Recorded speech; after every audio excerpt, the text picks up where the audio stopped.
আমিও কিন্তু ভিক্টিমাইজ হয়েছিলাম। আমিও সিরিয়াল পাইনি, আমাকেও কাজ থেকে বাদ দিয়ে দিয়েছে, কিন্তু আমি সেগুলো কোনোদিন বলার সুযোগ পাইনি ভয়ে।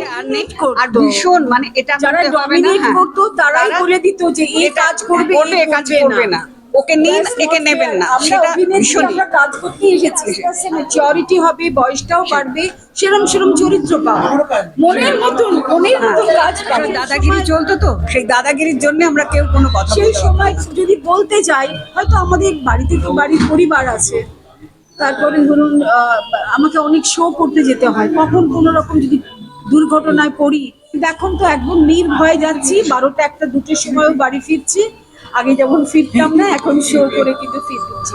সেদিনে এত হিট ফিল্ম দেবার পরেও তো সেরকম কাজ পাওয়া যেত না, ছিল না আসলে এই ছিল ওই আর্টিস্টটাকে, ডিরেক্টরের কোনো সে ছিল না, ওদেরই কথা। রিপিট করা হতো।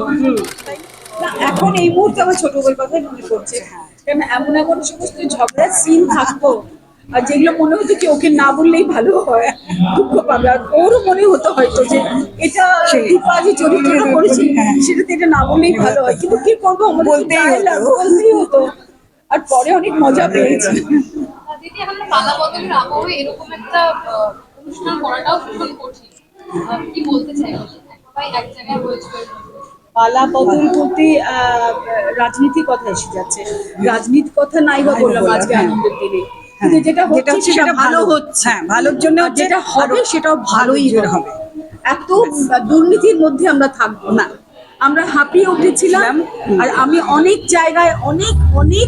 জায়গায় বলেছি যে আমি আর পারছিলাম না, আমিও কিন্তু ভিক্টিমাইজ হয়েছিলাম, আমিও সিরিয়াল পাইনি, আমাকেও কাজ থেকে বাদ দিয়ে দিয়েছে, কিন্তু আমি সেগুলো কোনোদিন বলার সুযোগ পাইনি ভয়টা এই জন্য ছিল।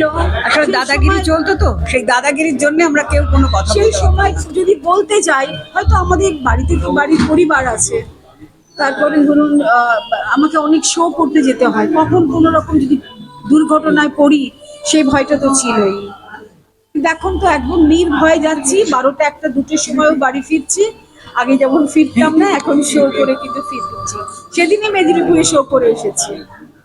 দিদি কিন্তু একটা জিনিস জানো, দিদি বলেছেন যে উনি আর মেঘাতে কাজ করবেন।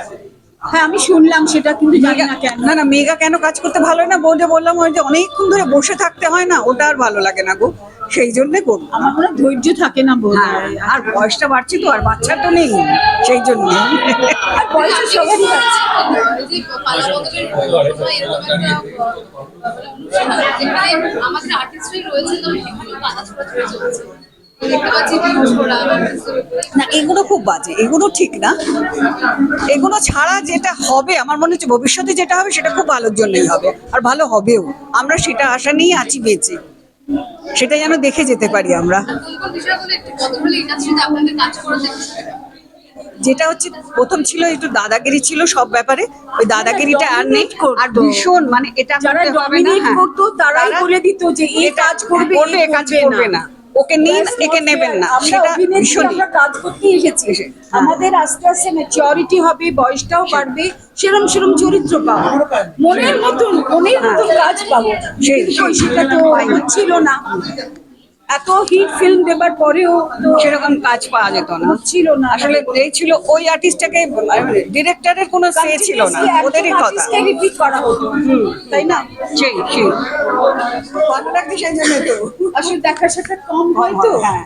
এই জন্যই আমরা একটু মানে আল্লাহতে আটকানো হয়ে গেছি। ওকে দেখি ও বসে আছে, আর ও যে ওখানে বসে আছে আমি জানতাম না, দেখে আমার খুব আনন্দ হয়েছে। ছোট বই কতগুলো কথা মনে পড়লো, তারপর অন্যান্য অনেকগুলো ছবি আছে, সেই সবের কথা মনে পড়লো। ওর সঙ্গে আমার অনেক ছবি, ছোট থেকে ছবি করছি ওর সঙ্গে, দুজনেই তখন ছোট ছোট।